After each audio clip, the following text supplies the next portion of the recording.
राज व्यवस्था यानी Indian polity के महत्वपूर्ण प्रश्नों का संकलन जो आपके आगामी परीक्षाओं के लिए बहुत ही उपयोगी है। दोस्तों, आज की वीडियो में हम जिन टॉपिक्स को कवर करेंगे उसमें देखिए संसद, उच्चतम न्यायालय, उच्च न्यायालय, महान्यायवादी एवं महाधिवक्ता, नियंत्रक एवं महालेखा परीक्षक, राज्य की कार्यपालिका, राज्य विधायिका, भारत के राष्ट्रीय चिन्ह, पंचायती राज, नगर पालिकाएं, लोक सेवा आयोग, निर्वाचन आयोग तथा प्रमुख संविधान संशोधन हैं। दोस्तों, ये वीडियो आपके आगामी परीक्षाओं के सामान्य अध्ययन के साथ साथ अन्य प्रतियोगी परीक्षाओं जैसे LT grade, TGT, PGT, JIC प्रवक्ता, government degree college assistant professor और नेट जेआरएफ राजनीति विज्ञान के लिए बहुत ही उपयोगी है। तो आइए शुरू करते हैं आज का वीडियो। घटना चक्र, संक्षिप्त सामान्य ज्ञान, भारतीय राज व्यवस्था के महत्वपूर्ण प्रश्नों का भाग 2। इसमें सबसे पहले आइए संसद यानी पार्लियामेंट से संबंधित महत्वपूर्ण प्रश्नों को देखते हैं। दोस्तों, संविधान के भाग 5 के अंतर्गत अनुच्छेद 79 यानी 79 से अनुच्छेद 122 तक संसद के गठन, संरचना, प्रक्रिया एवं शक्ति आदि का वर्णन किया गया है। और इसके अलावा अनुच्छेद 79 के अनुसार दोस्तों भारत की संसद राष्ट्रपति, राज्यसभा और लोकसभा से मिलकर बनती है। तो एक बहुत ही आसान सा प्रश्न है, अगर आपसे ये पूछा जाए कि भारत की संसद में कौन कौन शामिल हैं, तो इसमें राष्ट्रपति, राज्यसभा और लोकसभा तीनों शामिल हैं भारत की संसद में। और संसद द्वारा पारित कोई विधेयक तब तक कानून नहीं बनता जब तक राष्ट्रपति उसे अपनी स्वीकृति नहीं देता है। इसलिए लोकसभा और राज्यसभा के अतिरिक्त राष्ट्रपति संसद का अभिन्न अंग है।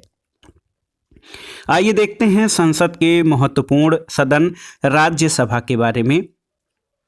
दोस्तों, राज्यसभा की अधिकतम सदस्य संख्या 250 निर्धारित है।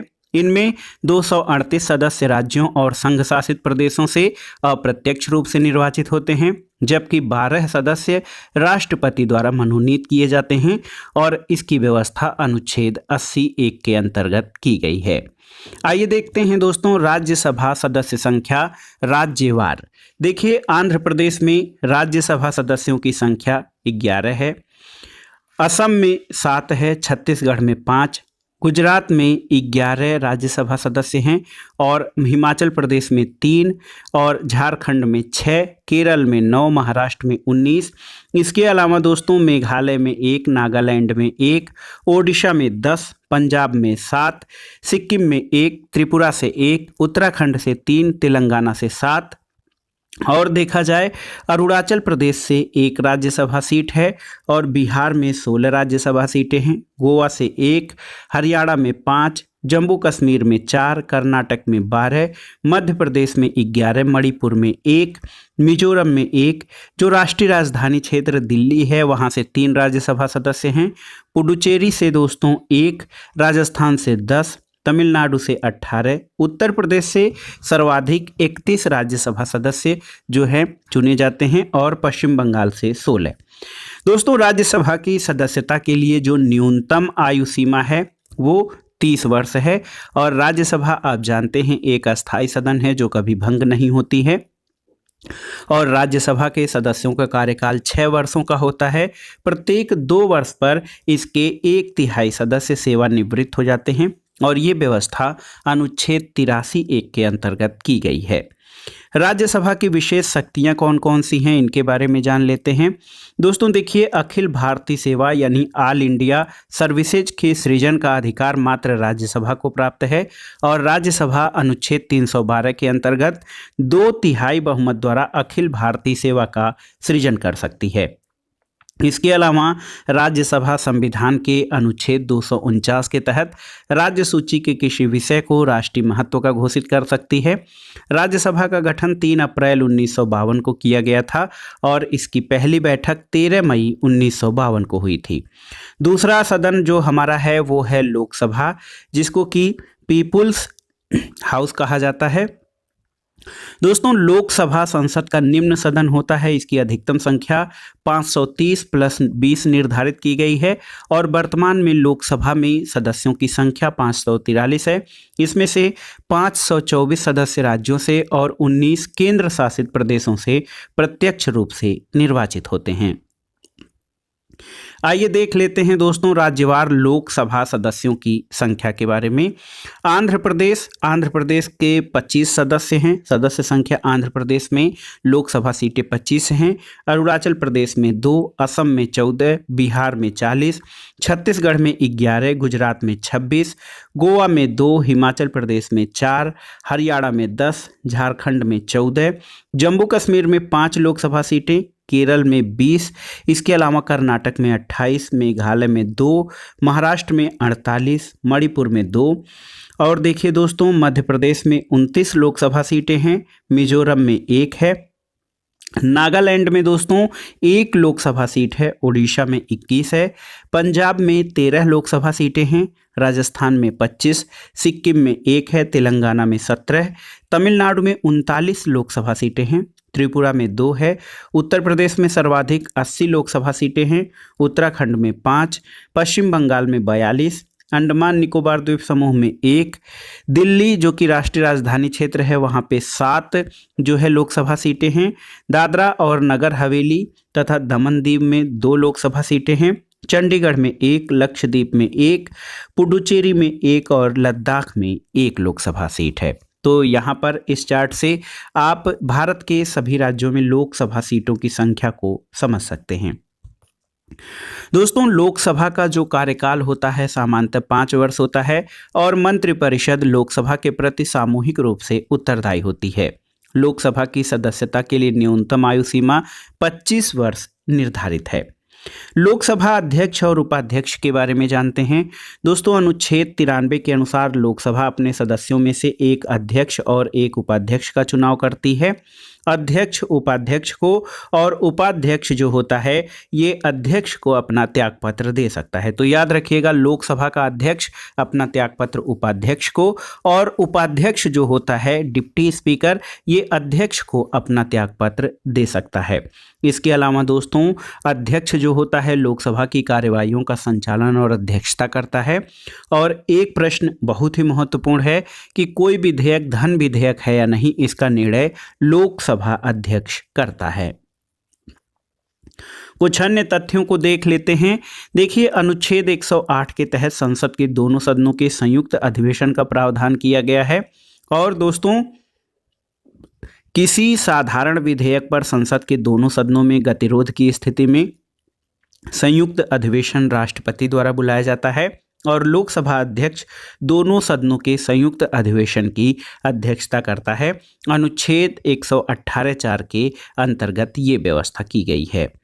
प्रथम लोकसभा अध्यक्ष जीवी मावलंकर यानी गणेश वासुदेव मावलंकर और उपाध्यक्ष एम अनंत शयनम आयंगर थे। पहली महिला लोकसभा अध्यक्ष श्रीमती मीरा कुमार थीं। और दोस्तों नवगठित लोकसभा के सबसे वरिष्ठ सदस्य को राष्ट्रपति नई लोकसभा की बैठक की अध्यक्षता करने, नए सदस्यों को शपथ दिलाने, अध्यक्ष पद के निर्वाचन का संचालन करने के लिए अस्थायी तौर पर नियुक्त करता है, जिसको कि प्रोटेम स्पीकर कहा जाता है। दोस्तों यहाँ पर देखिए क्षेत्रफल की दृष्टि से अगर जो देखा जाए तो सबसे बड़ा लोकसभा क्षेत्र कौन सा है, ये है लद्दाख और सबसे छोटा चांदनी चौक है। संसद की वित्तीय समितियों के बारे में जानते हैं। देखिए दोस्तों लोक लेखा समिति संसद की अस्थायी समिति है। इसमें कुल 22 सदस्य होते हैं और 15 सदस्य लोकसभा से, 7 सदस्य राज्यसभा से लिए जाते हैं और इस समिति के अध्यक्ष को लोकसभा अध्यक्ष द्वारा नियुक्त किया जाता है। दूसरी महत्वपूर्ण समिति है प्राक्कलन समिति के सदस्यों की संख्या 30 होती है जो कि केवल लोकसभा से लिए जाते हैं। तीसरी है सार्वजनिक उपक्रम समिति। इसमें सदस्यों की संख्या 22 होती है जिनमें से 15 सदस्य लोकसभा से और 7 सदस्य राज्यसभा से लिए जाते हैं। इसके अलावा कोई भी मंत्री इस समिति का सदस्य नहीं हो सकता है। आइए देखते हैं दोस्तों महत्वपूर्ण शब्दावली यानी टर्मिनोलॉजी के बारे में। शून्यकाल तो संसद के दोनों सदनों में प्रश्नकाल के बाद 12 से 1 बजे के बीच का समय शून्यकाल कहा जाता है।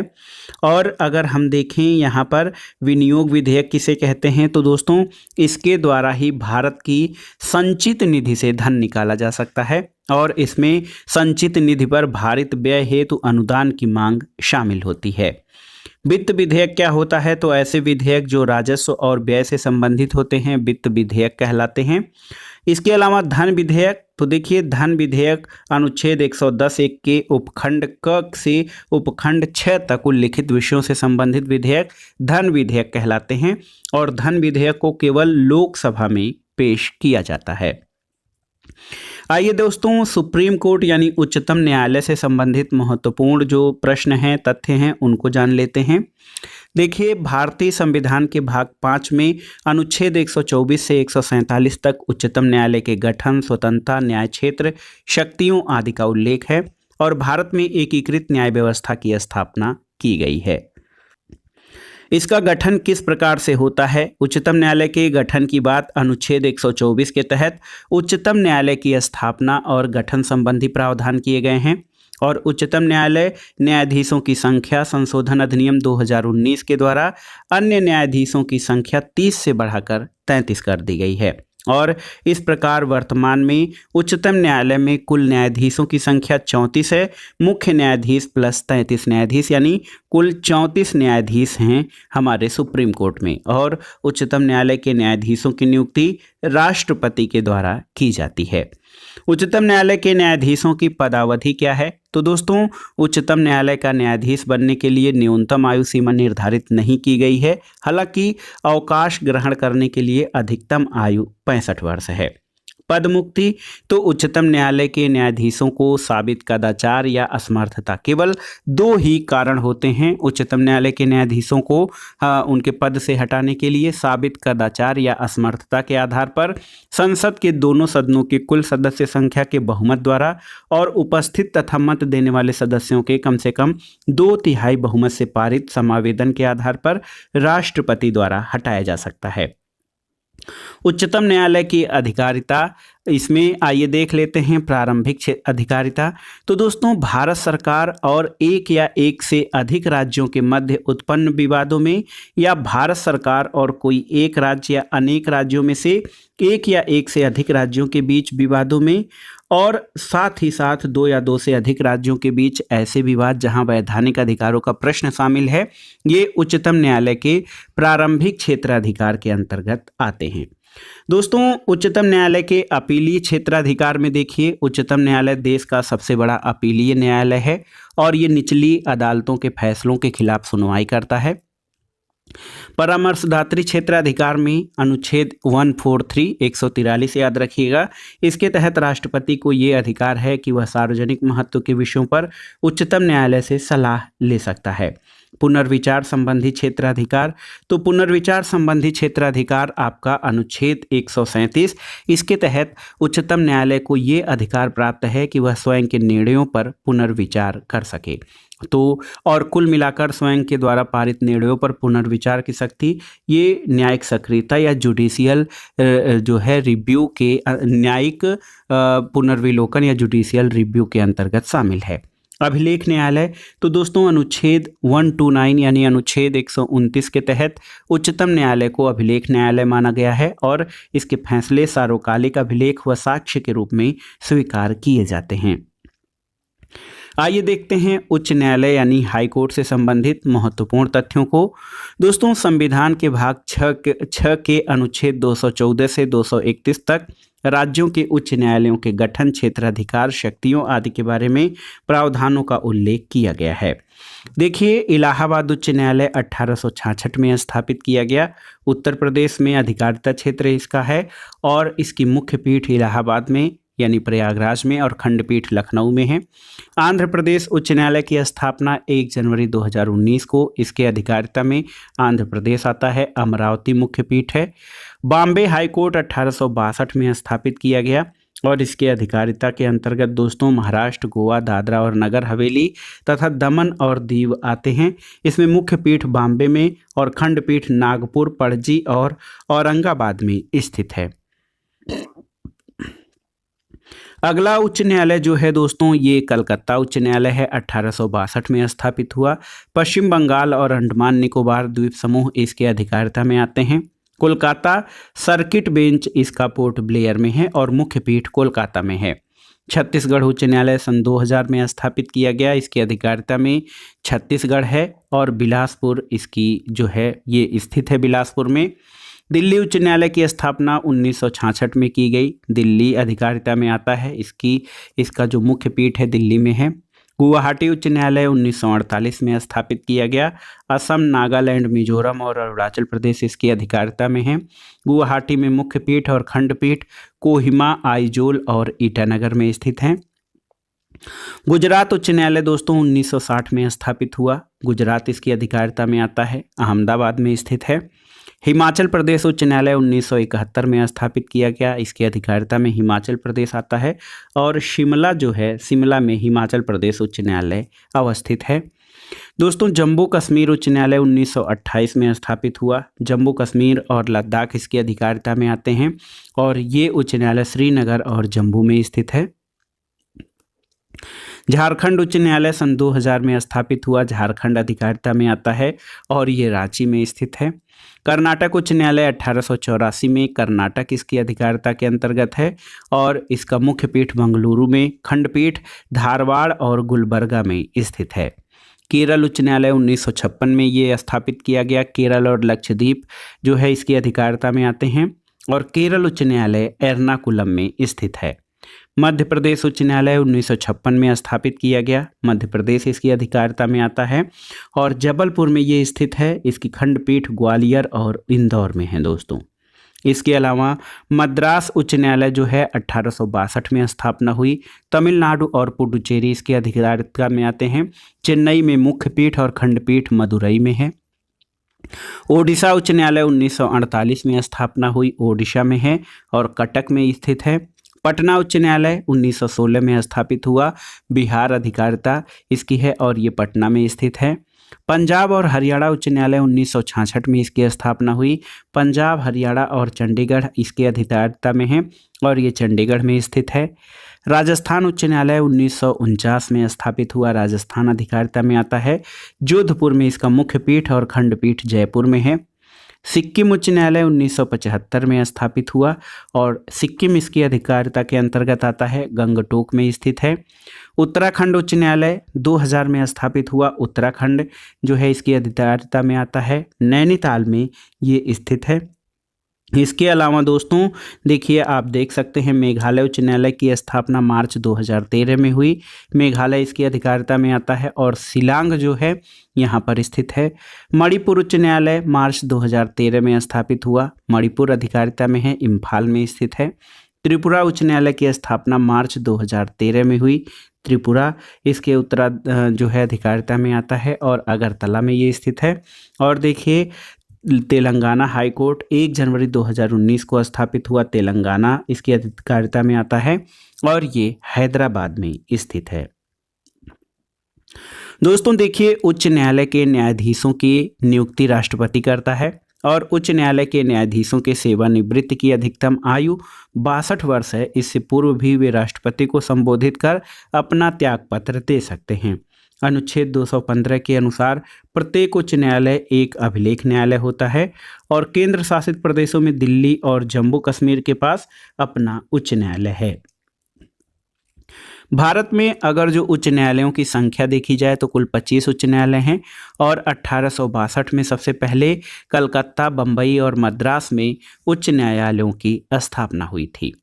उच्च न्यायालय की शक्तियां देख लेते हैं तो दोस्तों अनुच्छेद 226 के तहत नागरिकों के मौलिक अधिकारों और अन्य अधिकारों की रक्षा के लिए उच्च न्यायालय को रिट जारी करने का अधिकार प्राप्त है और रिटों की संख्या कितनी होती है, रिट के कितने प्रकार होते हैं, आपको बताना है। अब आइए देखते हैं महान्यायवादी और महाधिवक्ता से संबंधित महत्वपूर्ण तथ्यों को। देखिए दोस्तों, भारतीय संविधान के अनुच्छेद 76 में भारत के महान्यायवादी का उल्लेख किया गया है और महान्यायवादी भारत सरकार का प्रथम विधि अधिकारी होता है और इसके कर्तव्यों में भारत सरकार को विधि संबंधी ऐसे विषयों पर सलाह देना और विधिक रूप से ऐसे अन्य कार्यों का पालन करना शामिल है जो कि राष्ट्रपति समय समय पर निर्देशित करे। अनुच्छेद 76(1) के अनुसार उच्चतम न्यायालय के न्यायाधीश की योग्यता रखने वाले व्यक्ति को राष्ट्रपति महान्यायवादी पद पर नियुक्त करता है। और महान्यायवादी राष्ट्रपति के प्रसाद पर्यंत अपने पद पर कार्य करता है या अपना पद धारण करता है। देखिए दोस्तों, महान्यायवादी की सहायता के लिए एक सॉलिसिटर जनरल और एडिशनल सॉलिसिटर जनरल होते हैं। अनुच्छेद 165 के तहत राज्य के महाधिवक्ता की व्यवस्था की गई है और ये राज्य का सर्वोच्च विधि अधिकारी होता है। नियंत्रक और महालेखा परीक्षक यानी सीएजी के बारे में जानते हैं। दोस्तों, अनुच्छेद 148 के अनुसार भारत का एक नियंत्रक और महालेखा परीक्षक होगा जिसकी नियुक्ति राष्ट्रपति करता है। इसका कार्यकाल 6 वर्ष होता है। यदि इससे पूर्व वह 65 वर्ष की आयु प्राप्त कर लेता है तो वह अवकाश ग्रहण कर लेगा और वह केंद्र सरकार के लेखा से संबंधित रिपोर्ट राष्ट्रपति को देता है, जो उसे संसद के पटल पर रखवाते हैं, और वह राज्य सरकार के लेखा से संबंधित रिपोर्ट राज्यपाल को देता है, जो उसे विधानमंडल के पटल पर रखवाते हैं। आइए भारत की संचित निधि के बारे में जानते हैं। दोस्तों, अनुच्छेद 266 के तहत भारत और राज्यों की संचित निधियों और लोक लेखाओं का प्रावधान किया गया है। संसद द्वारा विनियोग विधेयक पारित करके ही कोई धनराशि भारत की संचित निधि से निकालकर व्यय की जाती है। दूसरा महत्वपूर्ण आकस्मिकता निधि है, तो याद रखिएगा अनुच्छेद 267 संसद और राज्य विधानमंडल को भारत या राज्य की आकस्मिकता निधि सृजित करने की शक्ति देता है।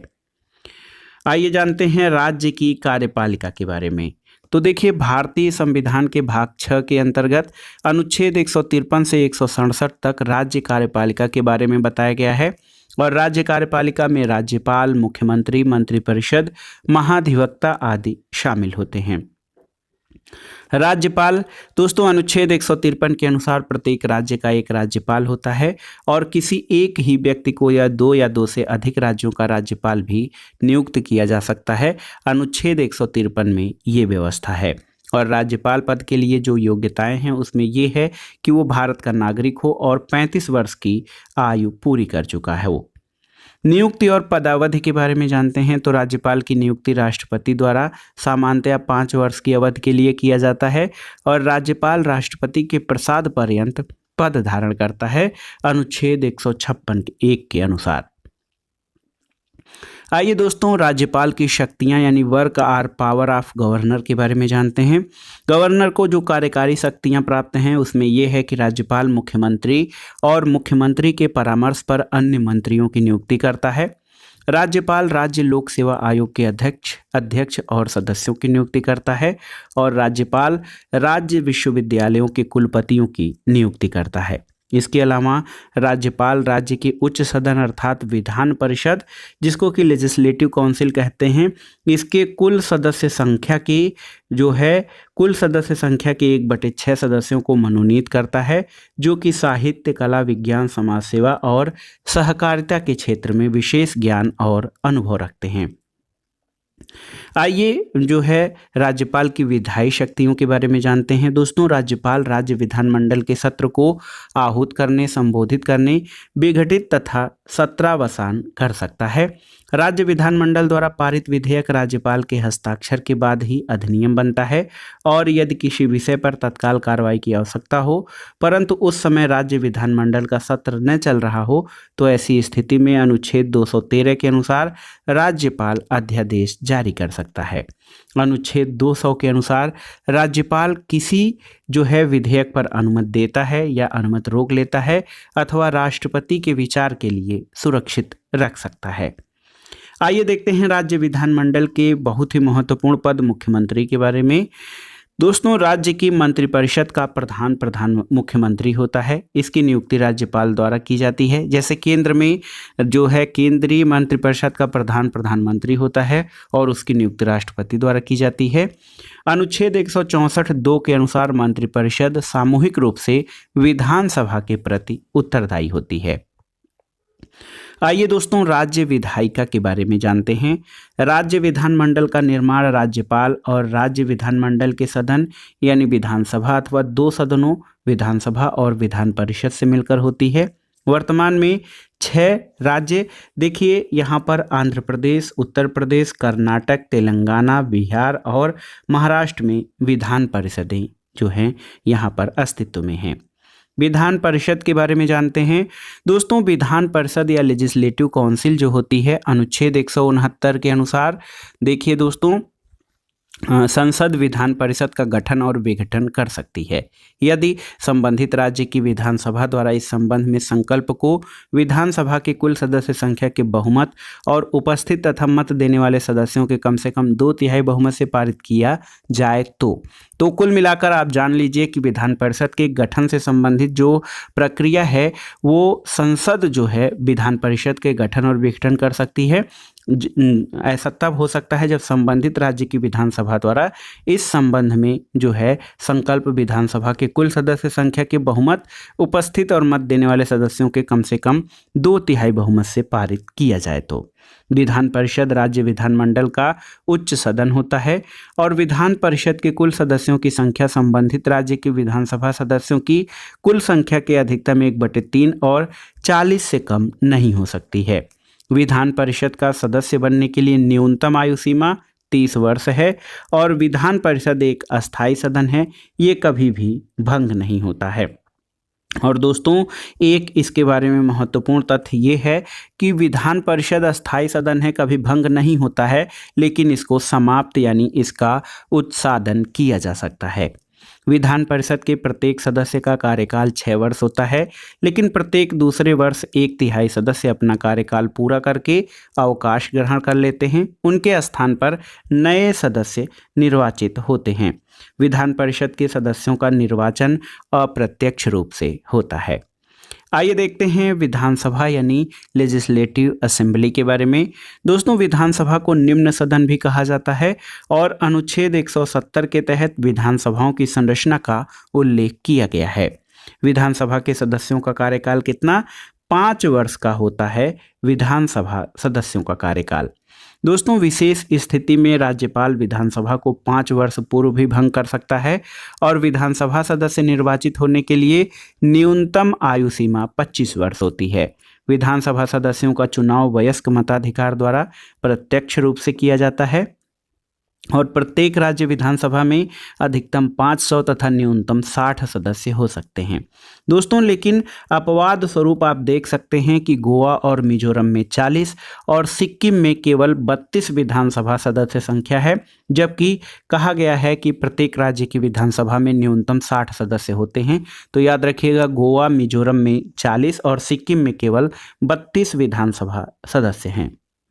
अब आइए भारत के राष्ट्रीय चिन्ह से संबंधित महत्वपूर्ण तथ्यों को देखते हैं।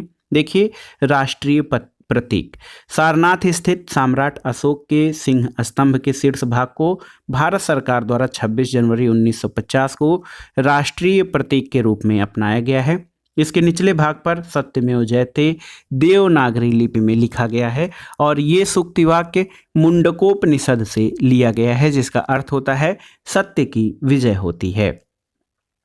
राष्ट्रगान, दोस्तों, राष्ट्रगान हमारा जन गण मन अधिनायक जय है। इसको संविधान सभा द्वारा 24 जनवरी 1950 को भारत के राष्ट्रगान के रूप में स्वीकार किया गया है। इसके रचयिता रविंद्रनाथ टैगोर हैं और इसको गाने का समय 52 सेकंड निर्धारित किया गया है, जबकि संक्षिप्त रूप से इसे 20 सेकंड में गाया जा सकता है। इसे सर्वप्रथम 27 दिसंबर 1911 को भारतीय राष्ट्रीय कांग्रेस के कलकत्ता अधिवेशन में गाया गया था, जिसकी अध्यक्षता विशन नारायण धर ने की थी। दोस्तों, राष्ट्रगीत तो हमारा राष्ट्रीय गीत वंदे मातरम है और इसको राष्ट्रीय गीत के रूप में याद रखिएगा। 24 जनवरी 1950 को ही जो वंदे मातरम है, इसको हमारे राष्ट्रीय गीत के रूप में स्वीकार किया गया था। राष्ट्रीय गीत बंकिम चंद्र चटर्जी के उपन्यास आनंद मठ से लिया गया है और इसे सर्वप्रथम भारतीय राष्ट्रीय कांग्रेस के 1896 के अधिवेशन में गाया गया था, जिसके अध्यक्ष रहीमतुल्लाह सयानी थे। हमारा राष्ट्रीय ध्वज क्या है? तो राष्ट्रीय ध्वज जो है हमारा तिरंगा है और राष्ट्र ध्वज के वर्तमान स्वरूप को 22 जुलाई 1947 को अपनाया गया था। तिरंगे में केसरिया रंग साहस और शौर्य का प्रतीक है, सफ़ेद रंग धर्मचक्र के साथ शांति और सत्य का और हरा रंग समृद्धि का प्रतीक है। सफ़ेद पट्टी के बीच में नीले रंग की 24 तीलियों वाला चक्र है, जिसे सम्राट अशोक के सारनाथ सिंह स्तंभ से लिया गया है। और ध्वज की चौड़ाई और लंबाई का अनुपात क्रमशः 2 और 3 का होता है, यानी चौड़ाई 2 के अनुपात में और लंबाई 3 के अनुपात में होती है। अब आइए राष्ट्रीय कैलेंडर के बारे में जानते हैं। तो दोस्तों, ग्रिगोरियन कैलेंडर के साथ साथ शक संवत पर आधारित राष्ट्रीय पंचांग को 22 मार्च 1957 को अपनाया गया था। इसका पहला महीना चैत्र होता है, जो कि सामान्य वर्ष में 22 मार्च और लीप ईयर में 21 मार्च को शुरू होता है। भारत का राष्ट्रीय पशु बाघ यानी पैंथेरा टाइग्रिस को घोषित किया गया है। मोर यानी जो पिकॉक है, जिसको वैज्ञानिक नाम पाओ क्रिस्टेटस है, इसको राष्ट्रीय पक्षी का दर्जा दिया गया है। भारत की राष्ट्रीय नदी के रूप में गंगा नदी को घोषित किया गया है और राष्ट्रीय जलीय जीव आप जानते हैं गंगा डॉल्फिन या सूस को जो है मान्यता प्रदान की गई है। राष्ट्रीय विरासत पशु यानी नेशनल हेरिटेज एनिमल का जो दर्जा है वो हाथी को प्रदान किया गया है। यहाँ पर अब आइए दोस्तों पंचायती राज से संबंधित महत्वपूर्ण प्रश्नों को देखते हैं। देखिए, 73वें संविधान संशोधन 1992 के द्वारा भारतीय संविधान के भाग 9 के अंतर्गत अनुच्छेद 243 क से अड़ तक और 11वीं अनुसूची के तहत पंचायती राज की व्यवस्था की गई है। 2 अक्टूबर 1959 तिथि याद रखिएगा, 2 अक्टूबर 1959 को तत्कालीन प्रधानमंत्री जवाहरलाल नेहरू द्वारा पंचायती राज का उद्घाटन राजस्थान के नागौर जिले में किया गया था और आंध्र प्रदेश दूसरा राज्य था जहां 11 अक्टूबर 1959 को पंचायती राज का शुभारंभ किया गया। 73वें संविधान संशोधन अधिनियम द्वारा पंचायती राज के त्रिस्तरीय ढांचे यानी ग्राम स्तर पर ग्राम पंचायत, खंड स्तर पर पंचायत समिति और जिला स्तर पर जिला परिषद के गठन की व्यवस्था की गई है। आइए देख लेते हैं पंचायती राज से संबंधित महत्वपूर्ण समितियों के बारे में। पहली महत्वपूर्ण समिति है बलवंत राय मेहता समिति, वर्ष याद रखिएगा 1957 में। दूसरा अशोक मेहता समिति 20 साल बाद 1977 में। GVK राव समिति 1985 में गठित की गई थी। LM सिंघवी समिति 1986 में और PK थुंगन समिति 1988। तो दोस्तों, यहाँ से इन समितियों का क्रम भी पूछा जाता है बार बार, तो याद रखिएगा।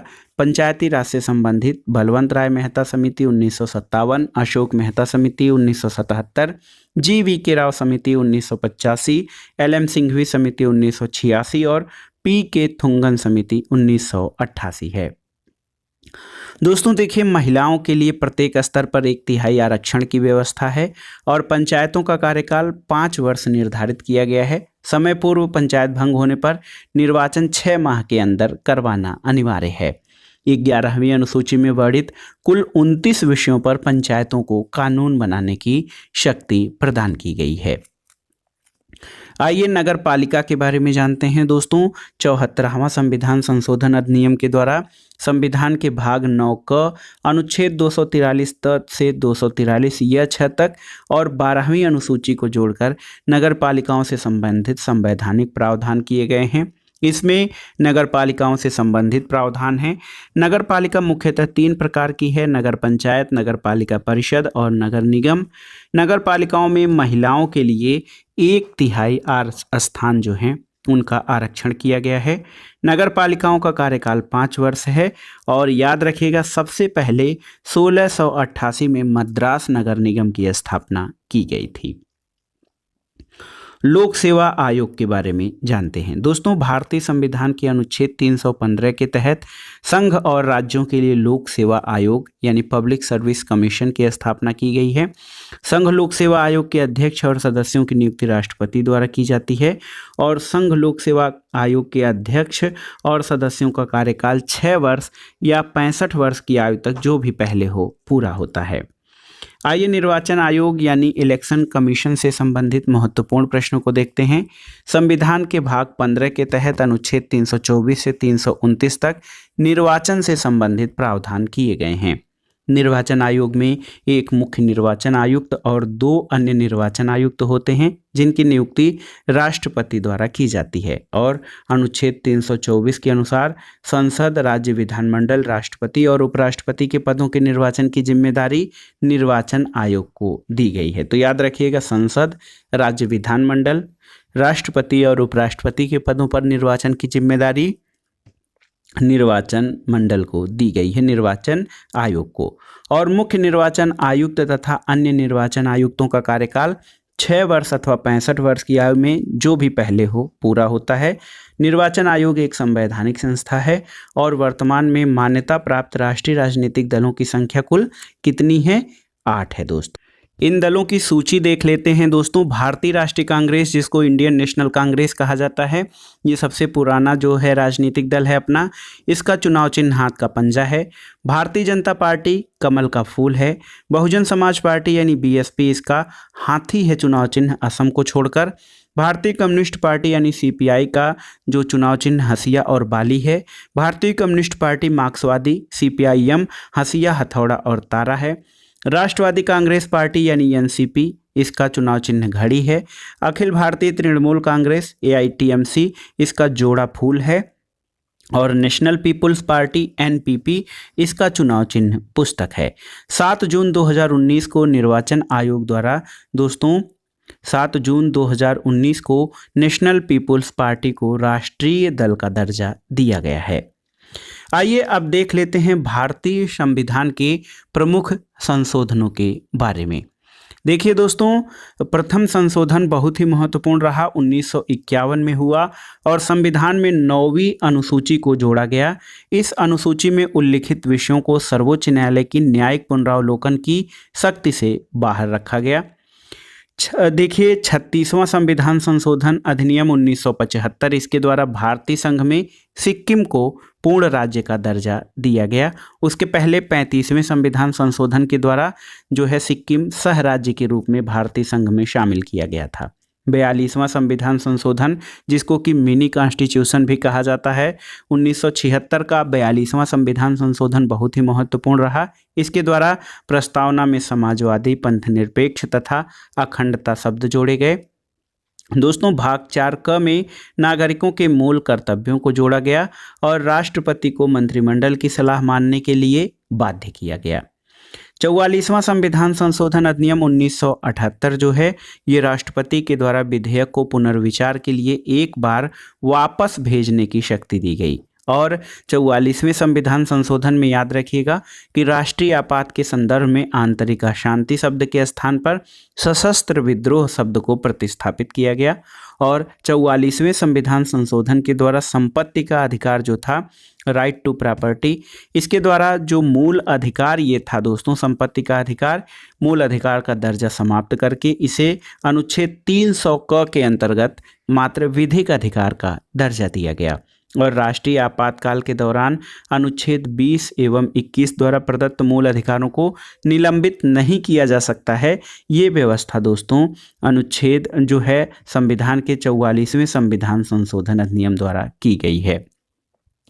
52वां संविधान संशोधन अधिनियम बहुत ही महत्वपूर्ण है, 1985 का, और इसको दल बदल निरोधक कानून भी कहा जाता है। इसके तहत संसद के और राज्य विधानमंडल के सदस्यों को दल बदल के मामले में अयोग्य घोषित करने की व्यवस्था की गई है। इसके लिए 10वीं अनुसूची को जोड़ा गया है। 61वां संविधान संशोधन 1988 बहुत ही महत्वपूर्ण है। नागरिकों के मतदान करने की न्यूनतम आयु को 21 वर्ष से घटाकर 18 वर्ष कर दिया गया है 61वां संविधान संशोधन अधिनियम के द्वारा। दोस्तों इसके अलावा देखिए एक महत्वपूर्ण संविधान संशोधन 69वां संविधान संशोधन अधिनियम 1991 है। इसके द्वारा दोस्तों संघ शासित प्रदेश दिल्ली को राष्ट्रीय राजधानी क्षेत्र का दर्जा दिया गया और इसके अलावा दिल्ली के लिए 70 सदस्यीय विधानसभा की व्यवस्था की गई। 73वां संविधान संशोधन 1992, इसके द्वारा संविधान में भाग 9 और 11वीं अनुसूची जोड़कर पंचायतों को संवैधानिक दर्जा दिया गया। 74वां संविधान संशोधन अधिनियम 1992, संविधान में भाग 9 क तथा 12वीं अनुसूची जोड़ी गई है। 86वां संविधान संशोधन 86th कॉन्स्टिट्यूशनल अमेंडमेंट 2002 का है। ये बहुत ही महत्वपूर्ण है क्योंकि इस संशोधन के द्वारा प्रारंभिक शिक्षा को मूल अधिकार का दर्जा प्रदान किया गया है। 91वां संविधान संशोधन अधिनियम 2003, इसके द्वारा मंत्रिपरिषद के आकार को सीमित किया गया है जो कि लोकसभा की कुल सदस्य संख्या के 15% से अधिक नहीं हो सकता है। 97वां संविधान संशोधन अधिनियम 2011 दोस्तों, ये देखिए सहकारी समिति बनाने का अधिकार अनुच्छेद 19 के तहत मौलिक अधिकार बन गया है। 101वां संविधान संशोधन अधिनियम 2016, इसके तहत वस्तु एवं सेवा कर यानी गुड्स एंड सर्विस टैक्स से संबंधित प्रावधान शामिल किए गए हैं। तो जीएसटी से संबंधित प्रावधान अनुच्छेद 101। 102वां संविधान संशोधन अधिनियम क्या है? तो ये है दोस्तों 2018 का, जिसमें राष्ट्रीय पिछड़ा वर्ग आयोग को संवैधानिक दर्जा प्रदान किया गया है। 103वां संविधान संशोधन अधिनियम 2019, इसमें देखिए EWS, जिसको कि इकोनॉमिकल वीक सेक्शन कहा जाता है, सामान्य वर्ग के गरीब बच्चों को आर्थिक आधार पर 10% आरक्षण की व्यवस्था EWS में 10% आरक्षण का प्रावधान किया गया है। ये 103वें संविधान संशोधन 2019 के द्वारा। और 104वां संविधान संशोधन अधिनियम 2019, इसमें लोकसभा और राज्य विधानमंडल में अनुसूचित जातियों और जनजातियों के लिए स्थानों के आरक्षण में 10 वर्ष की वृद्धि और लोकसभा और राज्य विधानसभा में नाम निर्देशन जो कि नामांकन होता था, आंग्ल भारतीय समुदाय का मनोनयन जो किया जाता था, वो प्रावधान समाप्त कर दिया गया है। और देखिए लेटेस्ट 105वां संविधान संशोधन अधिनियम 2021 क्या कहता है?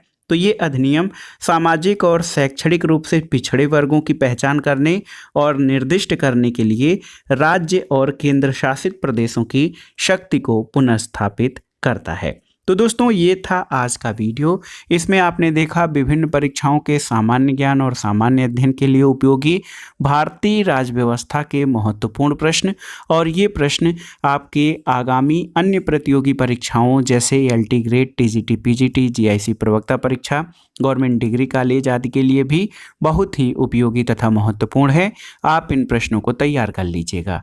दोस्तों भारतीय राज्य व्यवस्था को जो शार्ट में हमने समझने का प्रयास किया है, इसमें देखिए इसका 2 भागों में हमने संपूर्ण राज्य व्यवस्था को कवर किया। अब भारतीय राज्य व्यवस्था का जो भाग था, संपूर्ण भाग, यहीं पे समाप्त होता है। वीडियो को